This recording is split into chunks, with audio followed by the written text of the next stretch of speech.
Now that we have our sketch on our canvas in Inkscape, I'm going to reduce the opacity so I can use it as a rough guide or skeleton.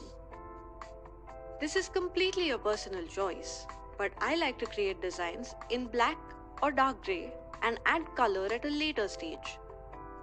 I'm going to start by creating a grid. A grid ensures that your letters, shapes and forms are uniform and aligned as intended.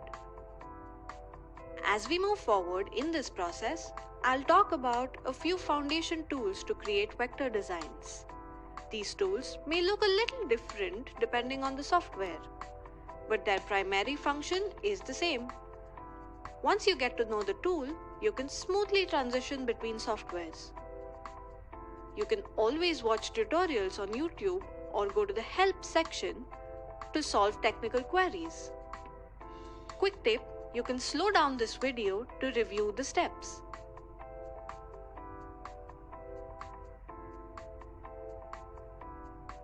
Let's start with the text. I want to choose a simple font. There are several fonts that are free for commercial use. Make sure you read up on the license details when choosing a font.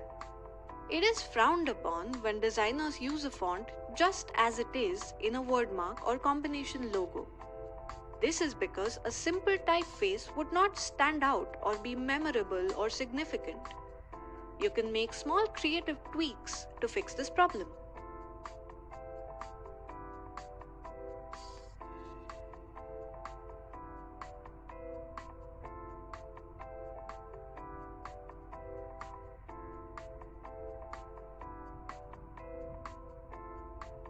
Okay, I've turned this text into what's called a path. Notice these little squares? They're nodes that you can move and mold to make your shapes dance. When designing with vectors, think of every element as a shape made up of basic shapes. Everything can be made up of squares and circles. I'm going to use a part of this hollow circle to create the wing in our design.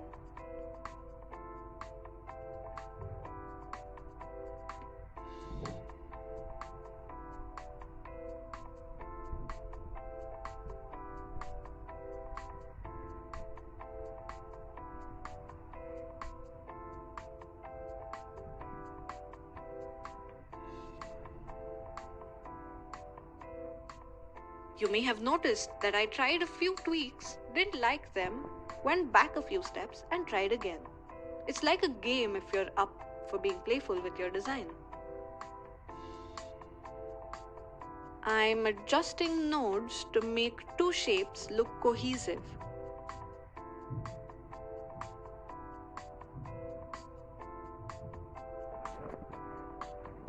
The reason I kept the wing as a separate shape though is so I can duplicate it and flip it for the other side.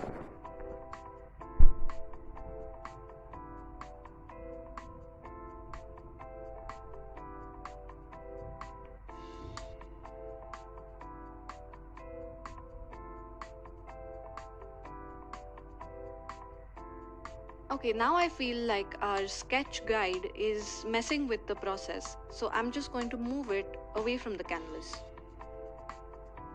Let's experiment a little. I use rectangles to measure and create grids. This is just my way. You can develop your own process.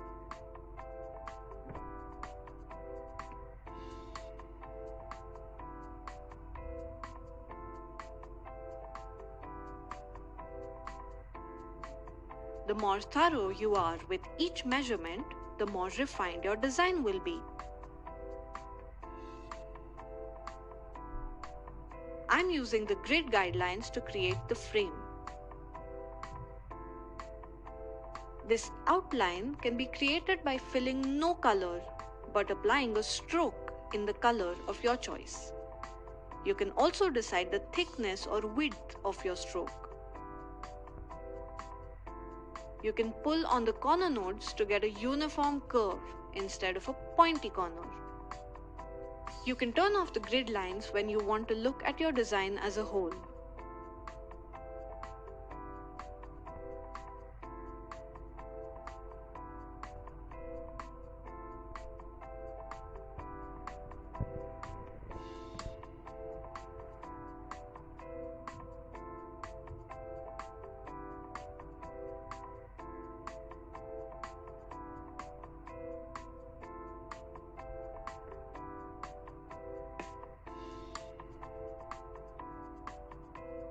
Okay, I just cut into the stroke and now I'm free to make the edges smooth.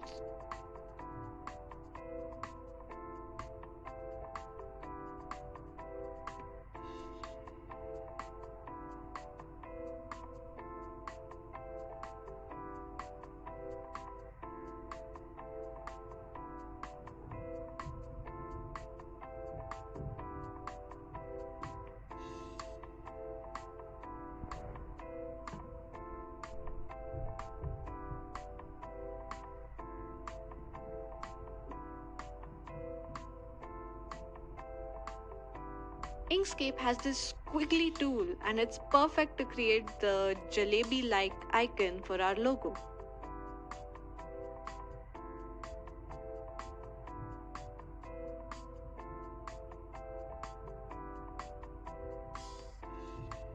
So many nodes. It can be overwhelming, but very soon you will develop your own systems to keep your designs clean.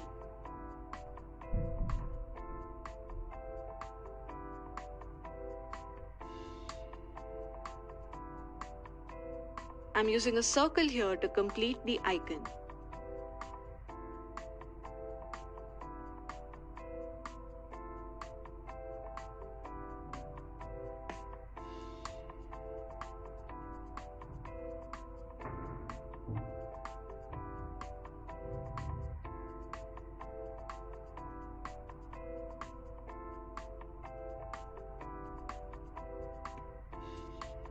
So this icon as a whole is a bit lopsided. It's not a perfect circle, but I like it that way because it represents a dessert that is not a perfect circle. And the shape is unique instead of a cookie cutter mold. This is purely an aesthetic choice. It's a good time to reflect on your aesthetic and style. Do you like pure perfect forms or illustrative fluid designs? Think about it. Okay, over to the spiral design on this icon. I think semicircles ought to do it.